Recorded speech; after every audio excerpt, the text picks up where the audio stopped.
you all know, every month meron tayong Best Employee of the Month. And this month of November, ang ating Best Employee of the Month is no other than Miss Joy Salvador. Let's give her a round of applause.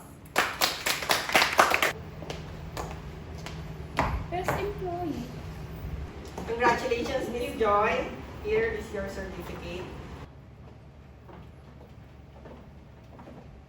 Good morning, ma'am. Good morning, Miss Joy. Miss Joy, pakigawa nga lahat ng paperworks na to within this week. Pakigawan na rin ng reports yung mga products na i-release natin. Oy, kailangan ko to ha. Tapusin mo to within this week. Okay po, ma'am. Thank you. Joy, pwede ba pakigawa tong paperworks na to? Hindi ko kasi alam yung pinapagawa ni Miss Crisel eh. Pero bahala ah. Thank May mga you. gagawin pa kasi. Uy, best, hindi ba naman trabaho yung matong gagawin? Kaya nga eh, binigyan niyo na naman ako ng panibagong trabaho.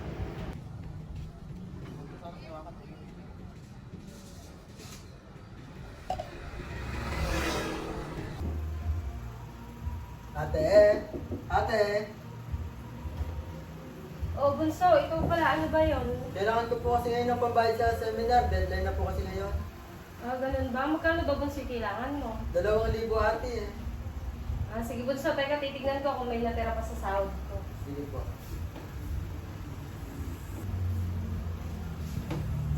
Oh, ito, ibayad mo na yan, ha? Thank you ate. Joy! Joy! Oh, inay! Halika nga rito. Inay, ano po yun? Aba Joy, akin na yan. Anong balak mo? Ang dami-dami kong bayarin, baka naman po pwede ka nang magbigay. Alam ko, may sahod ka na. Inay, bibigay ko lang din po kasi kay Josh. Magkano po ba'y kailangan mo? Eh sa suma total, kailangan ko ng 5,000. Kasi pangbayad ng tubig, ng kuryente, tas pambili pa ng pagkain dito sa bahay. Eh ano lang ba naman yung kinikita ko? Nay, nag-i-scatter po ba kayo? Eh ano bang paki mo? Yan na nga lang ang libangan ko. Nay, 2,000 lang po muna yung maibibigay ko sa inyo. Sa 30 na lang po ako magbibigay ng karagdagan. O siya, paano nga? Pero siguraduhin mo sana na bago magkatapusan, may maibibigay ka pa ya. Gagawan ko muna ng paraan. Apo, inay.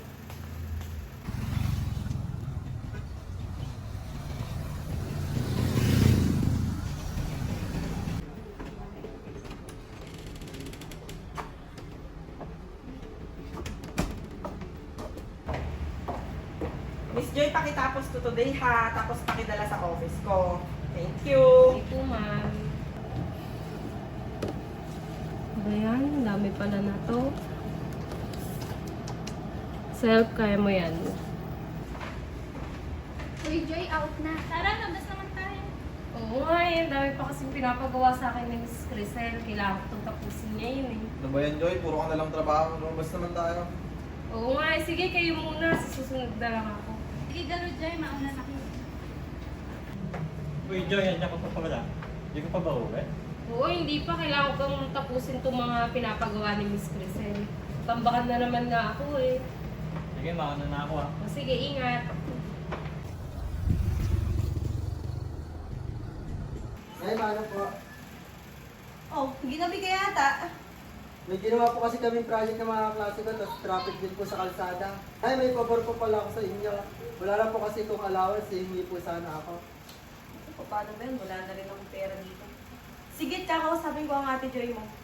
Sige po na, maraming salamat po. Punta na po ako sa kwarto na, papahinga na po ako. O siya. O Joy, andito ka na pala. Kamusta ka? Okay lang muna. Ikaw-uwi ko lang po galing trabaho. Maalala ko nga pala, ang kapatid mo nagsabi na sa akin, wala na raw siyang allowance. Ang kumari ko naman naniningil na.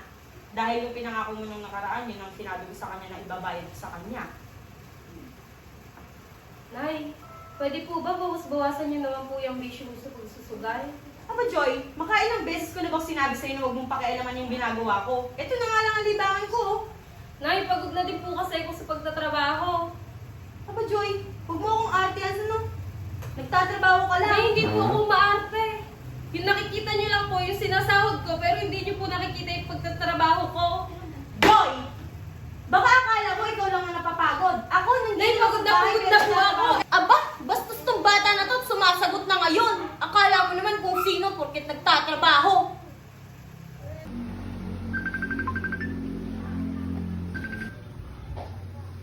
Hello.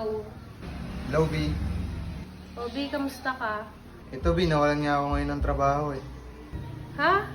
Bakit? Ano yung nangyari? Napag-initan kasi ako sa trabaho eh. Pero B, may sasabihin sana ako sa'yo. Pwede ba akong manghiram sa'yo ng pera?